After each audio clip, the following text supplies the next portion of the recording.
Hello guys, আসসালামু আলাইকুম। বাংলাদেশ সেনাবাহিনীর নতুন করে এয়ার ডিফেন্স আর্টিলারি নিয়ে আজকে আপনাদের জানাবো কেন বাংলাদেশে এয়ার ডিফেন্স আর্টিলারি গঠন করা হয়েছে। আধুনিক যুদ্ধ শুধু এখন মাটিতে সীমাবদ্ধ নয়, যুদ্ধ হয় আকাশেও। আর এই আকাশ রক্ষা করতেই বাংলাদেশ সেনাবাহিনী গঠন করছে এক নতুন কোর এয়ার ডিফেন্স আর্টিলারি। যখন শত্রু পাঠায় ড্রোন, যুদ্ধ বিমান বা ক্ষেপণাস্ত্র, তখনও সক্রিয় হয় এই কোরের চোখ, কামান আর মিসাইল। তাদের প্রথম কাজ দেশের আকাশ সীমা সুরক্ষিত রাখা, শত্রুর আকাশ হামলার আগেই শনাক্ত করে প্রতিরোধ করা।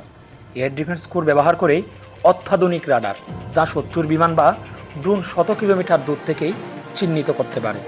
এরপর কমান্ড আসে লক্ষ্যবস্তু ধ্বংস করার।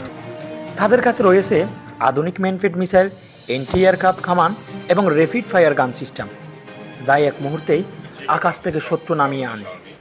এই কোর শুধু প্রযুক্তি নির্ভর নয়, প্রতিটি সৈনিক ও অফিসার হয় প্রশিক্ষণে দক্ষ, মনোভাবে অটল আর দায়িত্বে অবিচল। জাতীয় দিবস, সীমান্ত প্রতিরক্ষা বা যুদ্ধকালীন জরুরি পরিস্থিতি, যেখানেই দেশের আকাশ হুমকির মুখে এয়ার ডিফেন্স আর্টিলারি সেখানেই পাহারায়। এটাই বাংলাদেশ সেনাবাহিনীর নতুন আকাশ প্রহরী, এয়ার ডিফেন্স আর্টিলারি কোর্স, যারা নিঃশব্দেই থাকায় আকাশে আর গর্জে ওঠে যখন প্রয়োজন হয়।